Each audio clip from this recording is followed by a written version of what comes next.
ओम शांति। आज हम लोग पढ़ेंगे some guidelines for calculation of cash discount and trade discount. Cash discount और ट्रेड डिस्काउंट में कुछ गाइडलाइंस बनाए गए होते हैं कैलकुलेशन के लिए, उसके बारे में हमको जानना है। तो पहला, always deduct the amount of trade discount from the gross amount first, अर्थात सबसे पहले संपूर्ण धनराशि ग्रॉस अमाउंट से ट्रेड डिस्काउंट अर्थात व्यापार छूट को घटा दिया जाता है। पहली पॉइंट कि सबसे पहले ग्रॉस अमाउंट से ट्रेड डिस्काउंट को घटा दिया जाता है। दूसरा, कैश डिस्काउंट उस समय प्रदान किया जाता है जब भुगतान हो रहा हो। ध्यान देने योग्य बात है, कैश डिस्काउंट उस समय प्रदान की जाती है जब भुगतान हो रहा हो। अगर भुगतान राशि का कुछ ही हिस्सा भुगतान हो रहा हो तो उस भुगतान किए जा रहे अमाउंट पर ही डिस्काउंट की गणना करनी चाहिए।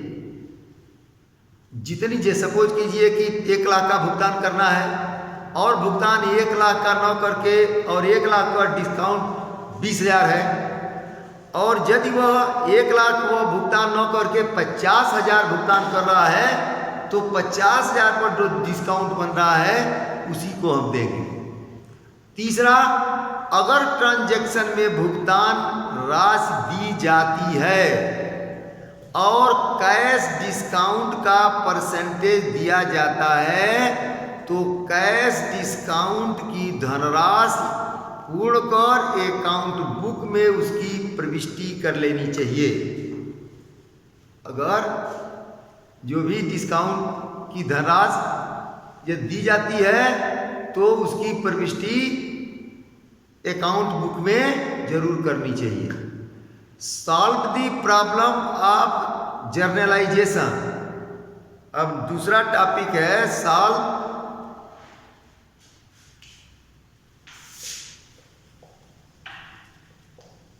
The problem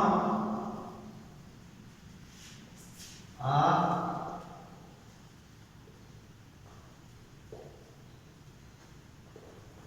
journalisation.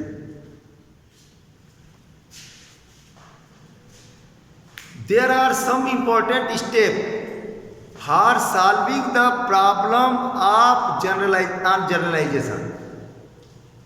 There are some important steps for solving the problem on generalization.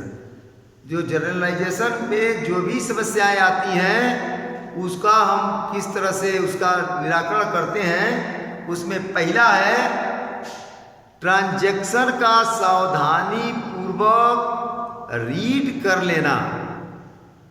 Transaction का सावधानी पूर्वक रीड करना, आर्थिक विनिमय के उलझनों का निर्णय कर लेना, यदि ऐसा है तो एफेक्टेड अमाउंट को डिसाइड करना। ये पहला चीज है। दूसरा है एफेक्टेड अकाउंट पर डेबिट तथा क्रेडिट रूल को लागू करना। एफेक्टेड अकाउंट है तो एफेक्टेड अकाउंट पर डेबिट तथा क्रेडिट रूल को लागू करना। और तीसरा, डेट वाइज जर्नल में ट्रांजैक्शन की प्रविष्टि करना। डेट वाइज जर्नल में ट्रांजैक्शन की प्रविष्टि करना। अब उसके बाद से लेजर कैसे,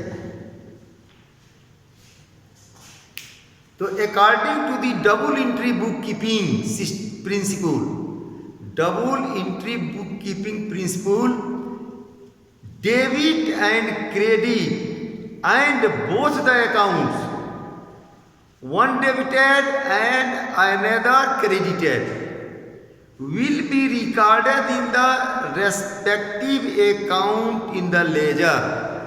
अर्थात डबल एंट्री बुक कीपिंग सिद्धांत के अनुसार डेबिट तथा क्रेडिट दोनों डेबिट तथा क्रेडिट तथा दोनों अकाउंट पर एक डेबिट और दूसरा क्रेडिट लेजर में अपने अपने अकाउंट में रिकॉर्ड किया जाएगा। ये लेजर इसीलिए बनता है कि डबल एंट्री बुक कीपिंग सिद्धांत के अनुसार